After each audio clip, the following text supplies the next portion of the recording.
ഈ സമാധാനത്തിനുള്ള നോബൽ സമ്മാനം കൊടുക്കുന്ന കമ്മിറ്റിക്കാർ എവിടെയെങ്കിലും ഉണ്ടെങ്കിൽ അവരെ എത്രയും പെട്ടെന്ന് നമ്മൾ കണ്ടെത്തേണ്ടിയിരിക്കുന്നു. അവർക്ക് എന്ത് വില കൊടുത്തിട്ടും ഏത് രീതിയിൽ സ്വാധീനിച്ചിട്ടാണെങ്കിലും ശരി, പെട്ടെന്ന് ഒരു സമാധാനത്തിനുള്ള നോബൽ സമ്മാനത്തിന്റെ പുരസ്കാരം നമ്മുടെ അമേരിക്കൻ പ്രസിഡന്റ് ട്രംപിന് എത്രയും പെട്ടെന്ന് എത്തിച്ചു കൊടുക്കണം. കാരണം കഴിഞ്ഞ തവണത്തെ സമാധാന നോബൽ സമ്മാനം കിട്ടും എന്ന് കരുതി നമ്മുടെ പ്രാഞ്ചിയേട്ടൻ സിനിമയിൽ ആ രംഗമുണ്ടല്ലോ, മറ്റേ പത്മശ്രീ കിട്ടുമെന്ന് കരുതി മമ്മൂട്ടി മറ്റേ കസേരയിൽ ചാരി ഇരുന്നിട്ട് മറിഞ്ഞടിച്ച് വീഴുന്ന ഒരു അവസ്ഥ.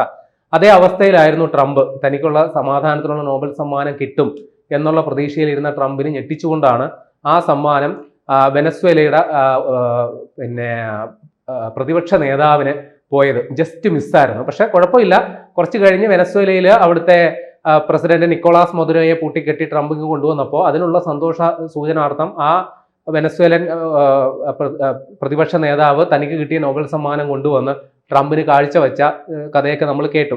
ഏതായാലും എത്രയും പെട്ടെന്ന് ട്രംപിന് ഈ നൊബൽ സമ്മാനം കൊടുക്കണം. അതിന്റെ കാരണം എന്ന് പറയുന്നത്, ഈ ട്രംപ് ഈ നൊബൽ സമ്മാനത്തിന് വേണ്ടി ശ്രമിച്ചപ്പോൾ അവകാശപ്പെട്ടത് 2025 ജനുവരിയിലാണ് അദ്ദേഹം അധികാരമേറ്റത്. അന്ന് മുതൽ തുടങ്ങിയ 8 മാസ കാലയളവ് കൊണ്ട് 8 യുദ്ധങ്ങൾ പുള്ളി കോംപ്ലിമെന്റ്സ് ആക്കി എന്നുള്ളതാണ് പുള്ളി അവകാശപ്പെട്ടത്. അതിൽ ഇന്ത്യ പാകിസ്ഥാൻ യുദ്ധവും കൂടി പുള്ളി കോംപ്ലിമെന്റ്സ് ആക്കിയ ചരിത്രം പറയുന്നുണ്ട്.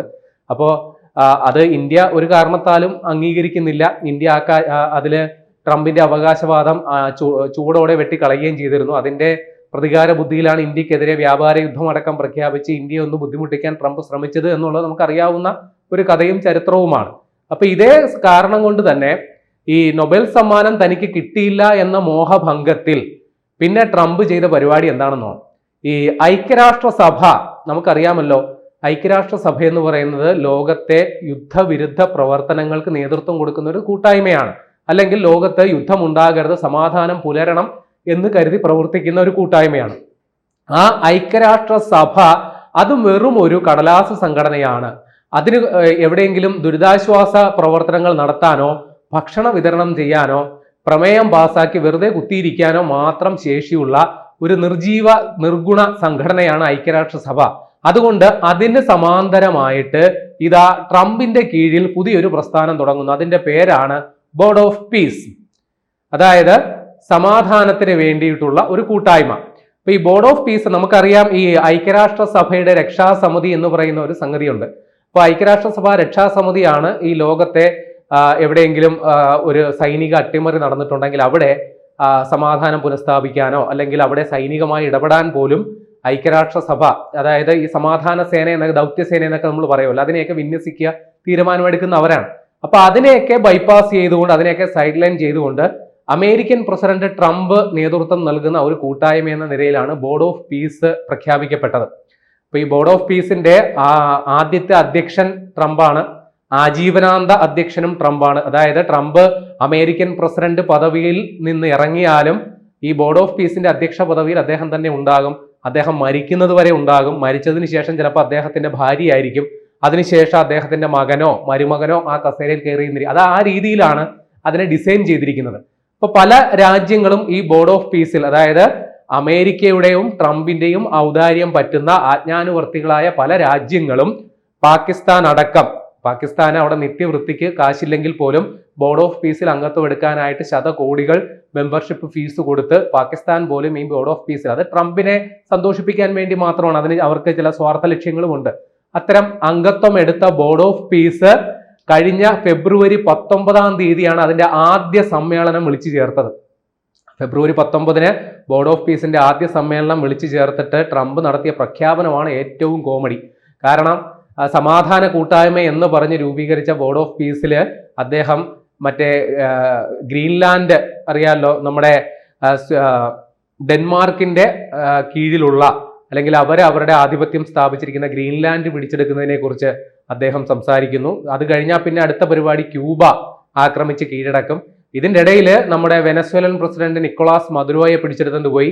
19 ബോർഡ് ഓഫ് പീസിന്റെ ആദ്യ സമ്മേളനം നടക്കുന്നു. തൊട്ടു പിന്നാലെ 28 ഇറാനിൽ വലിയ ആക്രമണം നടത്തി അവിടുത്തെ പരമോന്നത നേതാവായ അയത്തുള്ള അലി ഖമനിയെ വധിക്കുന്നു. പിന്നെ ഏതാണ്ട് ഈ 16-17 ദിവസമായിട്ട് യുദ്ധം കൊടുമ്പിരി കൊണ്ട് നടക്കുകയും ചെയ്യുന്നു. അപ്പൊ ഇനി ഇറാനിൽ കലാപരിപാടി പൂർത്തിയാക്കിയ ശേഷം ട്രംപ് ആൻഡ് ടീമിന്റെ അടുത്ത പരിപാടി നടക്കാൻ പോകുന്നത് ക്യൂബയിലാണ് എന്നും പറയപ്പെടുന്നു. ഏതായാലും ഗ്രീൻലാൻഡിൽ ഉടനെയൊന്നും ഉണ്ടാകില്ല, ചിലപ്പോൾ ക്യൂബയിൽ കഴിഞ്ഞാൽ പിന്നെ അടുത്ത പരിപാടി ഗ്രീൻലാൻഡിലേക്ക് വന്നെന്നും ഇരിക്കും. അപ്പോൾ സമാധാന സേന അല്ലെങ്കിൽ ബോർഡ് ഓഫ് പീസ് എന്ന് പറയുന്ന സംഗതി രൂപീകരിച്ചത് നേരത്തെ ട്രംപിന് സമാധാന നോബൽ സമ്മാനം കിട്ടാത്ത മോഹഭംഗത്തിന്റെ പേരിലാണെങ്കിൽ അങ്ങനെ ഒരു സംഘം രൂപീകരിച്ചതിന് ശേഷമാണ് ട്രംപ് ഇത്തരം യുദ്ധങ്ങളൊക്കെ തുടങ്ങി വെച്ചത്. ഇറാനിൽ മാത്രം ഇതുവരെ ഏതാണ്ട് 2500-നടുത്ത് സ്ത്രീകളും കുട്ടികളും അടക്കമുള്ള നിരപരാധികളായിട്ടുള്ളവർ കൊല്ലപ്പെട്ടു എന്നാണ് അനൗദ്യോഗികമായ കണക്ക്. ഔദ്യോഗിക കണക്ക് എത്രയാണ് എന്ന് നമുക്കറിയില്ല.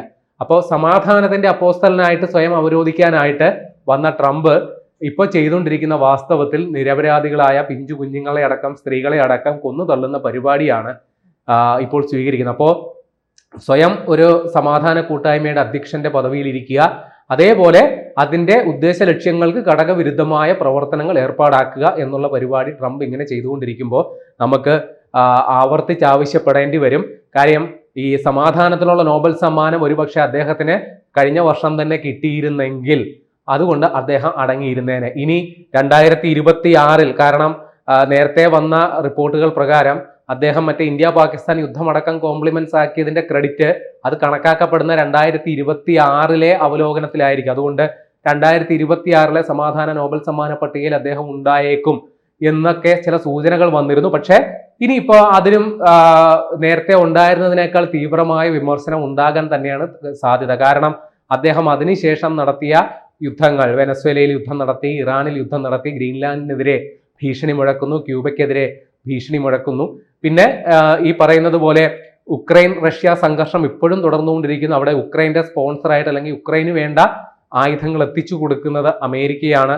ഗസയില് പലസ്തീനില് നമ്മുടെ ഇസ്രായേൽ സേന ഇപ്പോഴും അവിടെ കഴിഞ്ഞ ഒക്ടോബറിൽ 2025 ഒക്ടോബറിൽ അവിടെ വെടിനിർത്തൽ ധാരണ ഉണ്ടായി എന്നതിന് ശേഷം ഈ ബോർഡ് ഓഫ് പീസിന്റെ ആദ്യ വിജയം അതായിട്ടാണ് പറയുന്നത്.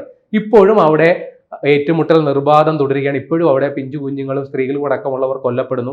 ഈ ബോർഡ് ഓഫ് പീസിന്റെ ഉദ്ദേശ ലക്ഷ്യങ്ങളിൽ ഒന്ന് ഈ ഗസയുടെ പുനർനിർമ്മാണവും അവിടെ ഈ അംഗത്വ ഫീസ് എന്ന് ഞാൻ പറഞ്ഞല്ലോ, ബോർഡ് ഓഫ് പീസിൽ അംഗമാകാൻ വേണ്ടിയിട്ട് ദശലക്ഷക്കണക്കിന് അമേരിക്കൻ ഡോളറാണ് അംഗത്വ ഫീസായിട്ട് കൊടുക്കുന്നത്. അങ്ങനെ സമാഹരിക്കുന്ന തുകയെടുത്ത് ഈ ഗസയുടെ പുനർനിർമ്മാണമൊക്കെ സാധ്യമാക്കും എന്നാണ് അദ്ദേഹം പറഞ്ഞത്. ഈ കഴിഞ്ഞ ഫെബ്രുവരി 19 നടന്ന സമ്മേളനത്തിൽ അതിന്റെ വലിയ പ്രഖ്യാപനമൊക്കെ ഉണ്ടായി.